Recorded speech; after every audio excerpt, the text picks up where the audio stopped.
हाँ मैं भारत हूँ।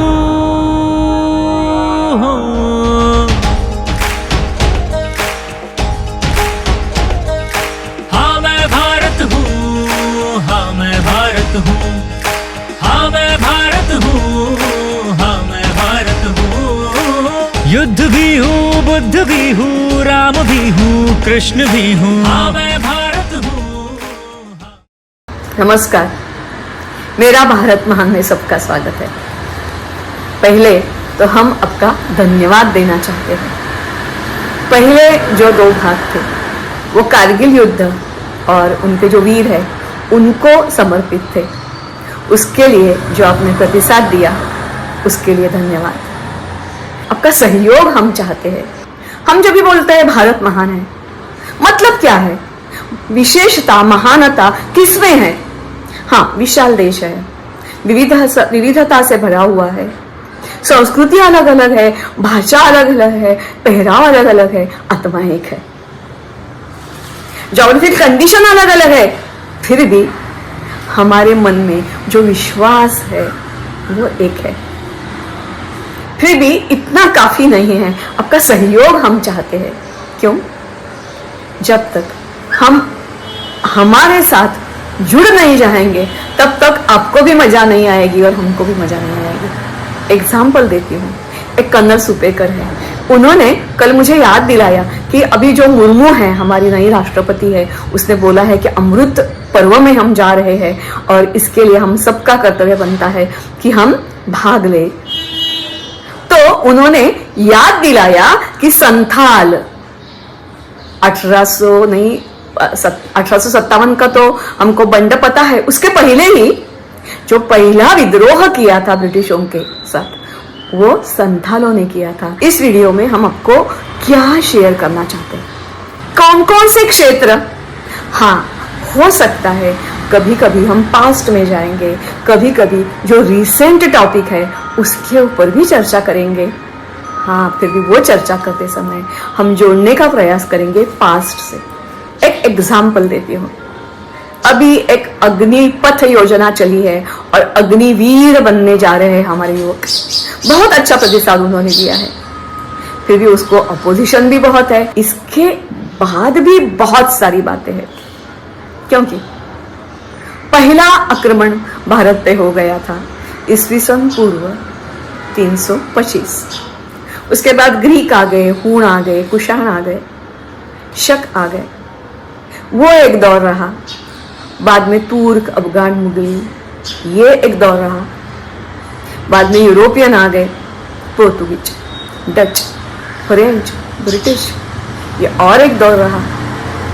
उसके बाद 47 के बाद 47 की लड़ाई हो गई, 65 की लड़ाई हो गई, 71 की हो गई, 83, 84 सियाचिन में हो गई, 99 में कारगिल में हो गई, और इसके अलग अनगिनत ऑपरेशन आर्मी को करने पड़े।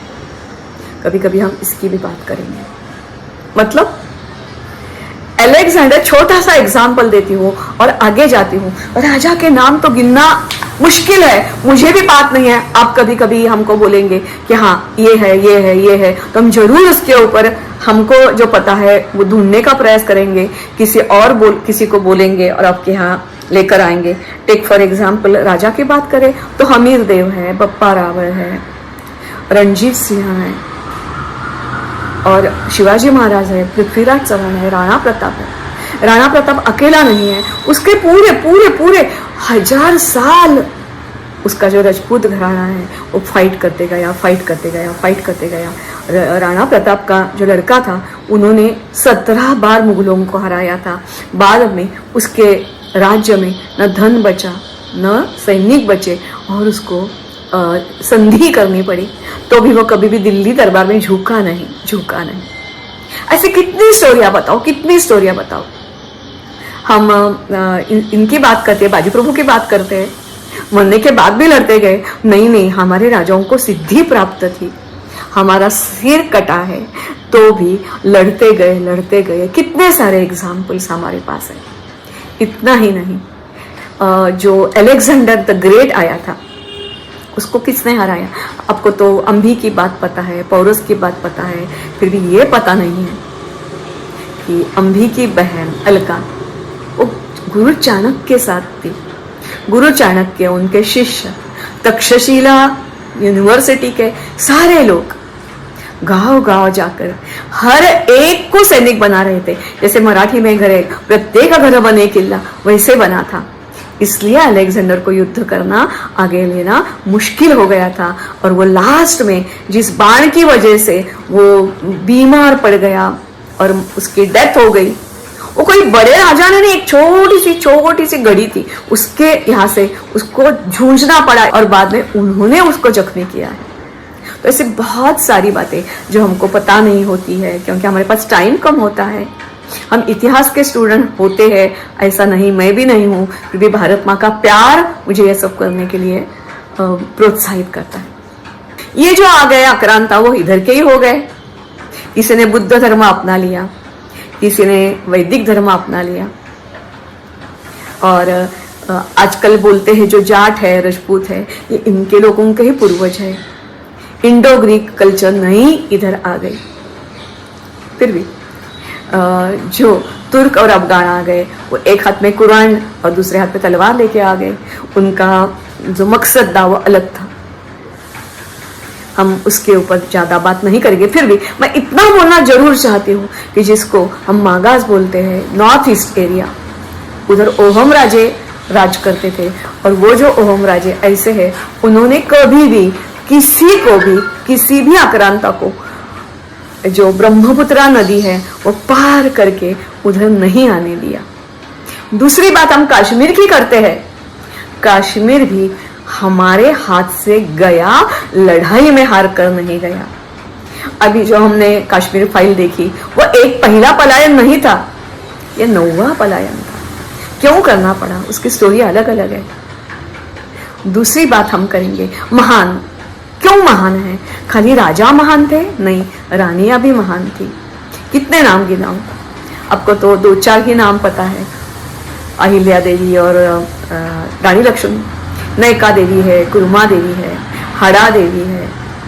साउथ की जिन्होंने 7 बार अबक्का पोर्तुगीजों का हराया, वो साउथ की है। ब्रिटिशों को पहला ह्यूमन बॉम्ब बन के जो गई थी कुइली, वो साउथ की थी। वो रानियों की तो बात छोड़ ही दो, पन्नादाई का नाम आपको पता है। फिर पन्नादाई जैसे कितनी सारी कॉमन लेडीज, हर एक लड़ाई, एक रानी है साउथ की, उसकी तो पूरी फौज उसकी महिलाओं की थी।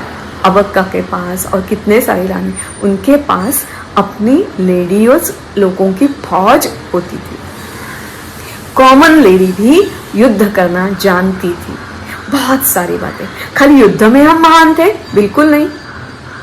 हमारा कल्चर रिच था, कला, संस्कृति, साहित्य, कंपैरिजन हो ही नहीं सकता है। हमारे राजा खाली युद्ध नहीं जानते थे, वो खुद रचना करते थे। भोज हो, ललितादित्य हो, कितनी सारे कलाएं उनको पता थी। वीणा वादन हो, कोई भी हो, पत्थर से भी हम आवाज निकलते थे। स्थापत्य हमारा बहुत बढ़िया था। हर एक किला, देवगिरी का हो, कुंभलगढ़ हो, चित्तौड़गढ़ हो, और कोई हो, महत्वपूर्ण है। उसकी रचना अनोखी है। तो कभी कभी हम साहित्य और इसके बारे में भी बोलेंगे, स्थापत्य के बारे में भी बोलेंगे। इतना ही नहीं, हमको 2 ही यूनिवर्सिटी का नाम पता है, तक्षशिला और नालंदा। ऐसा नहीं था। 16 यूनिवर्सिटीज के नाम अभी हमको पता चले हैं। और इसके साथ साथ वाराणसी हो, मथुरा हो, या साउथ के कोई भी टेम्पल ले लो, वो एक पढ़ने की जगह थी, पाठशाला थी। पूरा शिक्षण फ्री था। कोई भी 100% साक्षरता, कोई भी निरक्षर नहीं था। ये सच्चाई है। जब भी उत्तर में मोहम्मद गजनी सोरठी सोमनाथ को लूट रहा था, तो दक्षिण में चेरा हो, चोला हो, कितने सारे उनकी, हमारा तभी साम्राज्य उनका फैला हुआ था। Ceylon, Vietnam, Korea, Malaya, Malaysia, Brahmadesh, Singapore, व्यापार हमारा रोम तक फैला हुआ था और उधर से भर भर के सोने लेकर वो बोट आते थे। बहुत समृद्ध था, बहुत समृद्ध था। अंकोर वट किसने बसाया? इधर से जाकर तो नहीं बनाया ना, उधर हमारा राज था। इतना ही नहीं, अंकोर वट से बड़ा जो बाद में गिराया गया वो मंदिर हो सकता था, आज होता तो अंकोर वट से भी बड़ा होता। वो कहाँ है? जो हम बोलते हैं ना कि ओडिशा हो या मध्य प्रदेश हो, उत्तराखंड हो, मागास भाग है। मागास कहाँ थे? रिच थे। उसकी भी कभी कभी हम बात करेंगे, हमारे जो विद्यापीठ थे उन्होंने 14 विद्या और 64 कला, 39 सब्जेक्ट्स पढ़ाते थे। उसमें रसायन शास्त्र हो, धातु शास्त्र हो, खगोल शास्त्र हो, गणित हो, उसके साथ वेदों का भी अभ्यास किया जाता था, पुराणों का भी अभ्यास किया जाता था। बहुत सारे एथिक्स सिखाए जाते थे। इस सारा जो कुतुब मीनार है ना, उधर जैन मंदिर का बड़ा संकुल था। और ये कुतुब मीनार है वो वराह मिहिर जो भोज राजा के दरबार में एक एस्ट्रोलॉजर थे, उनकी वो ऑब्जर्वेटरी थी। ताजमहल है और जयसिंह का महाल था, राजा मानसिंह का महाल था। कितनी सारे ऐसी बातें, उसका पुरावा हमारे पास है, तो उसके बारे में भी कभी कभी हम बात करेंगे। और एक बात, हम बहुत सारे टाइम रानी पद्मिनी और उसका जोहार सुना है। जोहार करना कुछ आसान बात नहीं होती है। हमारा शील रक्षण हो, इसके लिए अपने बच्चों के साथ सज धज के यज्ञ वेदी की पूजा करके उसमें आहुति दी जाती है। बहुत बड़ा है। फिर ये अकेला जोहार नहीं है, ऐसे कम से कम 15 या 16 जोहार हो गए जिसमें हजारों स्त्रियों ने अपने प्राणों का समर्पण किया है। बलिदान नहीं बोलते हो, समर्पण किया है अग्नि देवता को। दूसरी एक बात, आजकल जो भी कोई उठता है वो साधु संत उसके ऊपर टीका करता है। ऐसी बात नहीं है। वे मोहम्मद बिन कासिम आकर गया तो हम हरित ऋषि हो या और कोई हो, इन्होंने मनुस्मृति का फिर से टीका लिखी। कितने सारे शंकराचार्य है, बहुत सारे नाम गिन नहीं अभी पाऊंगी, कबीर, मीराबाई, बहुत सारे लोग, इन्होंने फिर से हमारे मन में विश्वास पैदा करने का काम किया। इतना भी नहीं, नंगा साधु हो, चिमटा साधु हो, उन्होंने हाथ में हथियार उठाए हैं। अकबर ने औरंगजेब के फौज को भी हराया है। अयोध्या अभी हमको कोर्ट का सबको पता है, आपको पता है करीब 4-5 लाख लोगों ने अपना समर्पण किया है। ये भी हम जानने का प्रयास करेंगे। हमारे साथ बात करने के लिए बहुत सारी बातें हैं, फिर भी भारत की महानता किसमें है। जैसे हम बोलते हैं कि हमारे में क्या है हम ही नहीं जानते हैं, वैसे भारत की बात है। आपको सबको पता है, अपने में से बहुत सारे लोगों ने एक किताब पढ़ी होगी, dream from my father, Obama, American president, उन्होंने लिखी है। वो क्यों अफ्रीका चले गए थे? हमारा मूल, हमारी संस्कृति, हमारी महानता जब तक हम नहीं समझते हैं तो हमको भी छोटा समझने लगते हैं। भारत में जब हर कोई अपने को महान समझेगा तभी भारत महान हो सकता है। तो हम तीनों आपको विनती करते हैं कि हम और आप मिलकर इसके आगे का प्रवास करेंगे। आप किसी भी तरीके की मदद करना चाहते हैं तो हमको जरूर संपर्क करें। किसी के पास हमारा पर्सनल नंबर है, नहीं है तो हम सोचेंगे और आपके साथ नंबर भी शेयर करेंगे। आपका सबका स्वागत है। हम सब ने मिलकर हमारे भारत को महान बनाना है। बस ये तो अमृत महोत्सवी वर्ष है, जब ये 100 साल पूरे हो जाएंगे तो मुझे विश्वास है आप उसके साक्षी होगे, तरुण पीढ़ी है वो उसके साक्षी होगी और वो बोलेगी ये महानता में मेरा भी रोल है, मेरा भी रोल है, मेरा भी रोल है, मैं भी उनमें से एक हूं। तो चलो हम एक हो जाए और भारत को महान बनाए। नमस्कार। जल में भी हूँ, नभ में भी हूँ, थल में भी हूँ, रण में भी हूँ, महावीर भी हूँ, गुरु गोविंद भी हूँ, वेद पुराण भी हूँ, गीता का ज्ञान भी हूँ, धरती के कण कण में बसा हूँ, सबके दिलों में हाँ मैं भारत हूँ।